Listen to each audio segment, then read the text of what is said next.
I think we do want to talk about this NFL 100 list that came out, which I'm actually, I didn't even know this list came out. We did a whole episode on this last year about how disrespected some of the Browns players were. And I haven't looked at this too closely because I wasn't ready for this. But I do know that there's one Browns player on this that is just, it's an abomination. So we'll get there. But the first Browns player here, we'll just go ahead and read the top 10 real quick. So number 1, you got Mahomes, which I think is pretty obvious. 2 is Aaron Donald. 3 is Aaron Rodgers. 4 is Tom Brady. I mean, Tom's still great, but I don't know, man. He's got to be in the top 10. All he does is win Super Bowls. Travis Kelce, TJ Watt, Devontae Adams, Russell Wilson, and then the first Browns player comes in at number 9 is Myles Garrett. Which I can take. And, coming off of last season for Myles, didn't play a whole lot at the end of the year. I mean, he played in the games, but he wasn't on the field as much as we would like because he had the COVID complications, and he just couldn't get back to 100%. No, and the fact that he's number 9 on this list, I'm actually pretty impressed with that because I could have easily seen them having Myles Garrett at 16 or 50, outside the top 10. Yeah, I mean the only 2 defenders that he's behind Aaron Donald and TJ Watt. Yeah, I mean I'm okay with that. Yeah, that's what I'm saying. Like there's a lot of great defensive players in this league, and they have him 3rd on the defensive side of the ball. That's pretty cool. Yeah, I agree. Some other as we look through this list. The Browns ended up having 5 guys in the top 100.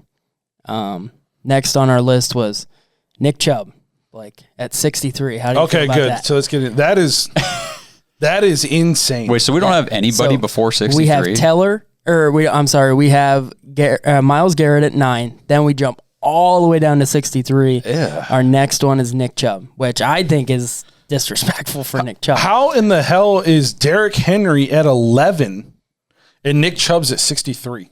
Yeah, so if we go through here some running backs, I'm just going to start calling out some names. You got Derrick Henry at 11. You got Dalvin Cook at 19.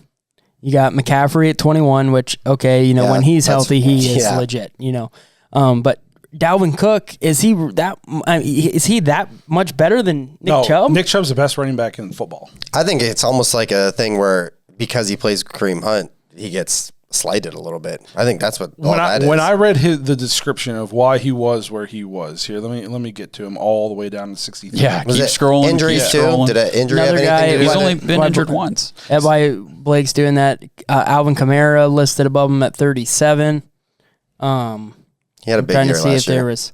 I think that might have been the last. Oh, and then this one.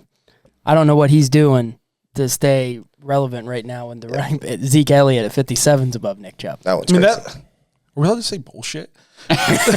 Well, you just did. You said that. I mean, it says he was limited to 12 games in 2020, so his numbers came down some from the year before. He still rushed for 1,067 yards.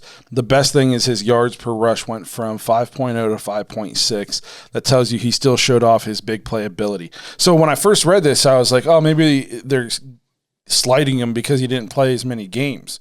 But then Zeke is on that list. Dalvin Cook missed time.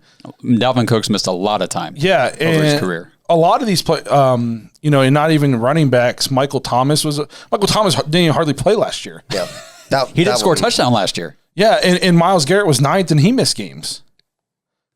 Yeah, so that's a terrible rationale. Yes, and I know Derrick Henry gets all the headlines because they give him the ball 50 times a game. Nick Chubb is better than Derrick Henry. If Nick Chubb had the ball given to him as many times as Derrick Henry, he would out yardage him. Yeah, he'd set the Browns so much. Yeah, he'd set the Browns record for rushing yards in a season. Yeah, imagine if he didn't split carries with Kareem Hunt. Right. Yeah, I don't want to go down the longevity argument with you like we got into before the show, but him splitting carries with Kareem Hunt, if we sign Nick Chubb and keep them both, I mean, that's going to help extend the length of his career that he's able to churn off these big rushing performances. Right. I mean, that's absolutely insane. And then I agree. Disrespectful there for Chubb. And then, I'm just going to look at some of these other players on here. Nick Bosa missed 14 games last year. He's great. He missed 14 games. Right. Who else is on here that I thought was George Kittle didn't hardly play at all last year.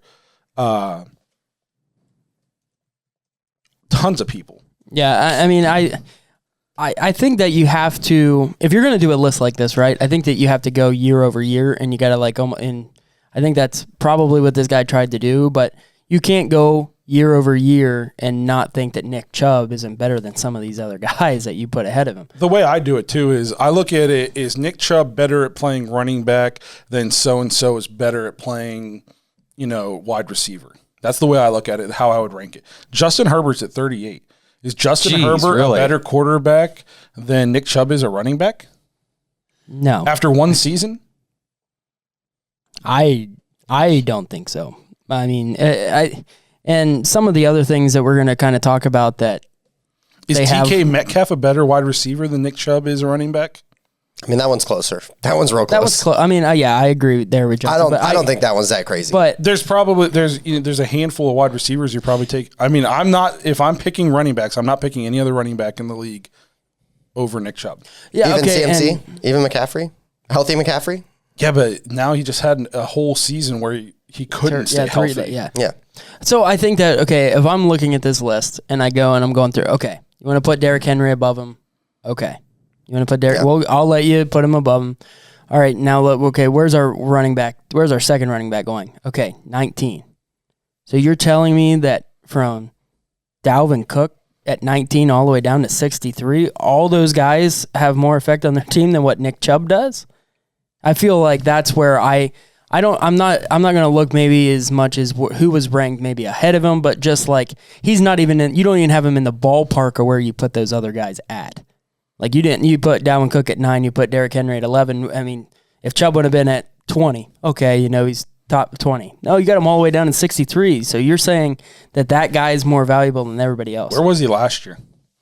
You guys keep talking. Well, this is I don't think this is the NFL's top 100 either. This is CBS Sports. This is a beat writer that just dropped this off. So this is an NFL's official one. Yeah, so we'll see. Yeah, we'll wait and we'll see when that one. I mean, we did, like Blake said, we kind of talked about this before we came on, that we did a whole show on this list last year.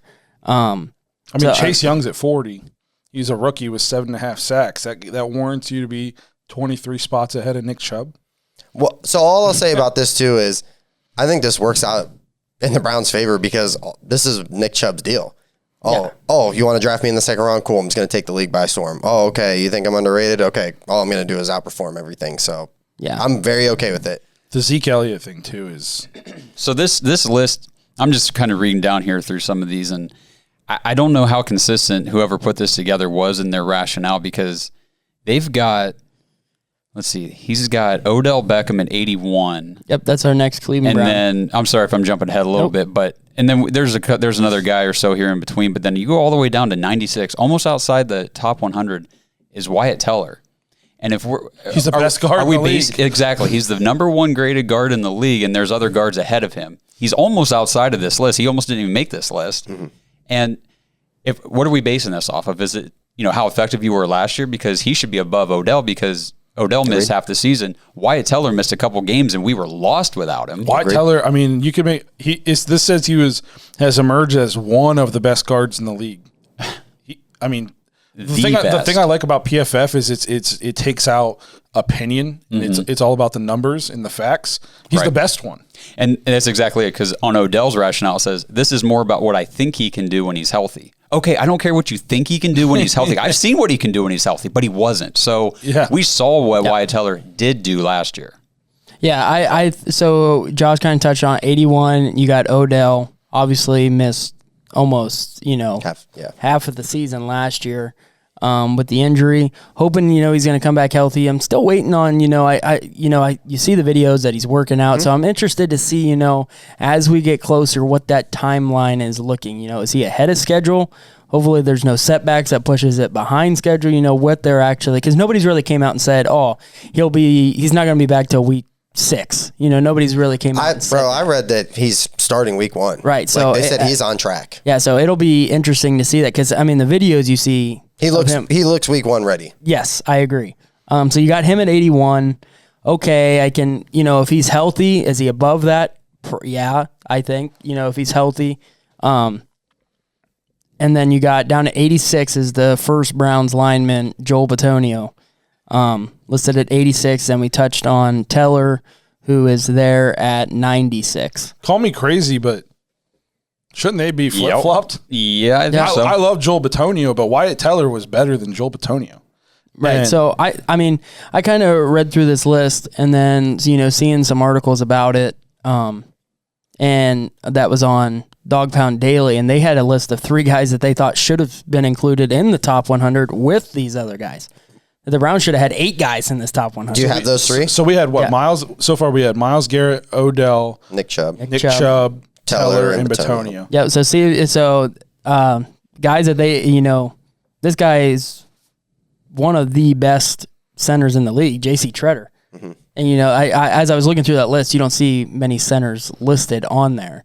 Which is crazy. You think about how important the center position is to the team, the offense in general, not just the line. They call out the protections and stuff like that. Yeah, right. They start the play. I mean, they have to, not only do they have to start the play, then they have to go through their assignment afterward.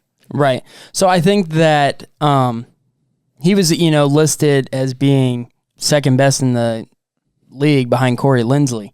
He was on the just missed list. So, okay, so he's on the just missed list. Yeah. But I think that, you could argue if you're going to put Bitonio and you're going to put Teller in there, the second best center in the NFL last year and the third guy on the top, on the top line in the whole NFL, he's got to be on the list over some of these guys, That's right. Especially guys that didn't play last year. I get you're looking at their talent and stuff, but penalize them for not playing last year. Here's what kind of kills me. So, Baker didn't make this list. Is he on there? No, Baker's not on this list, but Matt Ryan is. So Joey Burrow. No, I'm saying was he on the list of what they said should have? Yes, on the list of should have. He's the number one guy that should have been on the list. Baker Mayfield doesn't make the top 100, but just on this screen, I'm staring at Kirk Cousins and Joe Burrow. Yeah.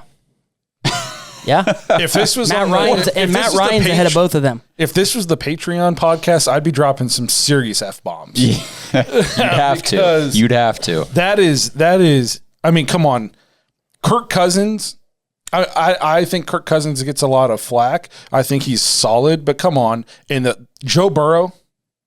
I think Joe Burrow has they're looking at, I guess, obviously upside. Like you think that's the thing. Career-wise, he probably has more upside than Baker. Okay, but if you're looking at upside for the future of your career, Tom Brady shouldn't be number 4. Yeah. Right? I mean, that's why there's no consistency with this. So I agree with what you said, Zach, about the PFF. Take the emotion and all that opinion out. Just show us the stats. For Joe Burrow says, if he had played his entire rookie season, he'd be higher on the list. My prediction, he will be much higher on this list next year. Well, one, he didn't play his full rookie season. Yeah. So that's a moot point. and so now you're just assuming he's going to be – it's the Justin Herbert thing. Again, Justin Herbert was awesome last year, and we think he's going to be good. But Baker was awesome his rookie season too. Mm-hmm. Yeah. So and then the other guy. So we've talked about Tretter. Conklin was kind of mentioned in the same breath as the Tretter in the article I read. Of Conklin, he's just awesome at what he does every single year. But the second guy before they got to the Baker point was John Johnson. Yeah, our free agent signing. He's ranked stat wise as the third best safety in all of football last year. Not on this list. It's because he's on the Browns. Right. So it's honest to God, it's because he's on the Browns. If you had a quarterback last year who was the 4th ranked quarterback in the league the last 12 games of the season or 10 games of the season, he would have been top 20 on this list. Mm-hmm. But because he's on the Browns, he doesn't even make the list. Yeah. Yeah. I mean, and the Baker thing, I think that a lot of his is based off of that 2019 season where he wasn't what he was. So he's had a really good season, then it was bad, then he's back to good. So I think, but everybody wants to revert back to that season and not think, just forget. Okay, Freddie Kitchens was there too. Yeah. There was a lot of, who was successful in that offense. I think it all comes back to just national media just does not want to buy in on Baker Mayfield. Yeah. I think that's all it comes down to. It doesn't matter what show you watch. It's, hey, the Browns will only go as far as Baker Mayfield can take him. And so I'd love to. Which I couldn't agree with more. We're only going to, but I think he can take us pretty far. Oh, for sure. If we get that guy, that second half guy, absolutely. Yeah, so I think it'll be interesting, if when another top 100 list comes out, like the NFL's, and we break that down to see how it matches up with this. This is garbage. Yeah, I mean, who I wrote thought that this? you'd be interesting. Pete Prisco. Pete Prisco's an idiot. Okay, so this dude probably gets paid way more to do his show than we get paid to do our show. And he puts this garbage out. Yeah, well, we had an assistant bring us donuts and orange juice today for the show. right. Did we? yeah. That's right. Yeah, it's. I was just gonna say, like, I'm just because I'm scrolling up through the list. I'm just, 18. So in the top 20, Zach Martin, offensive guard from the Cowboys. He's old now. But Treader's at 96? Or not Treader, Teller. Or Teller, I'm sorry. Yeah, Teller, that's what I meant. Teller's at 96? Like, from 18 to 96, there's that big of a difference between what Zach Martin does for the Cowboys and what Teller does for the Browns. There's no way. And Teller's the best guard in the league. I know.